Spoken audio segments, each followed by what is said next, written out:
M5 killers, M5. Daudzi šito 535 tā dēvē.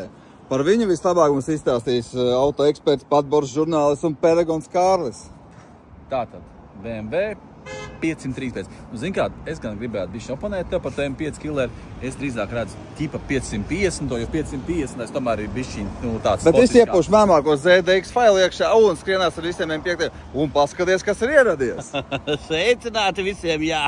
Jauna diena, jauna žēlstības. Un jauns cēliens. Un jauns cēliens, tieši tā, jauna lapuse. Jezu, labi, Erik, mēs pabeidzam ar M5. Jā, tātad gan rīz M5 dīzels. Šito ar lielāko prieku Eriks izkustinātu. Šito es gribētu izkustināt. Ko tu labāk uzstātu, šito vai zirgu? Ja man jautā zirgaulu šot, jā, zaļokais, tad es ar zirgu noteikti gribētu. Bet, ja es no BMW varētu izkustināt, tur var.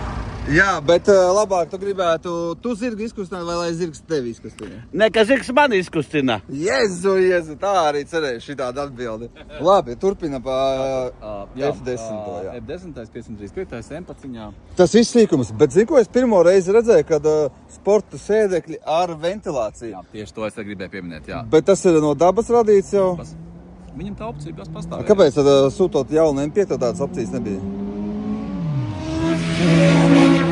Ietāgojot attiecīgās instances. Es, godīgi sakot, nezinu, kāpēc man tādas opcijas nebija. Tu skatījies? Nevienu neesmu redzējis. Es zinu, ka man čoms sūtīja pilnīgi jaunu F10, un viņš ņēma speciāli komforta sēdekļus, lai būtu ventilācijas.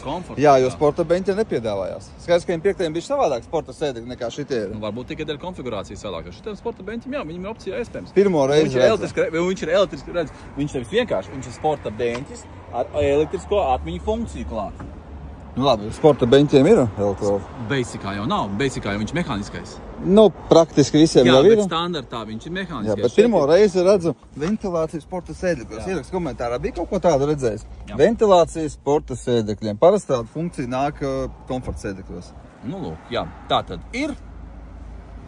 3 podziņas ir. 3 podziņas, bet skaties, šitas kāds performants. Pirmo reizi kaut ko arī šitādi redz. Tas gan ir samapels. Samapels, bet izskatās dārgi. Ļoti gaumīgi uztaisīts. Man tiešām tas arī patikās. Jā, tas ir daudz dārgāk izskatās un gaumīgāk nekā parasti nolīmē ar karbonu vai black piano. Un arī man gadījumā šitā suduma krāsa patīkās. Tāds, kas ir briljants cilvēks, kas mums skaitās pareizi, jā. Tā kā, es domāju, nu te jau viss ir M5. Atliek uzlikt M5 blītku visu, un tas pirmais pipars Ajonā, un, protams, pirmais pipars uz krasta ielas Cirkulā, un kas tur vēl bija tankos, kur visi satiekās kārmīteri. Tipa karbona spoilerīts, kaut kāds. It kā pat laikam, tas ir. Tā kā, es domāju, normāla mašīna, cilvēkiem viņas patīk.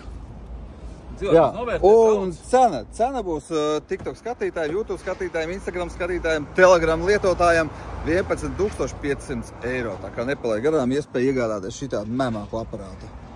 Tā kā nedārgi, nelēti, atbilstoši cena par atbilstoši mašīnu. Jā, un, protams, tavs auto varbūt kā pirmā iemaksa, un ja vajadzēs tev finansējumu, tad Evitiņ tev to sakārtos labākiem nosacījumiem. Visiem jauku dienu, čau!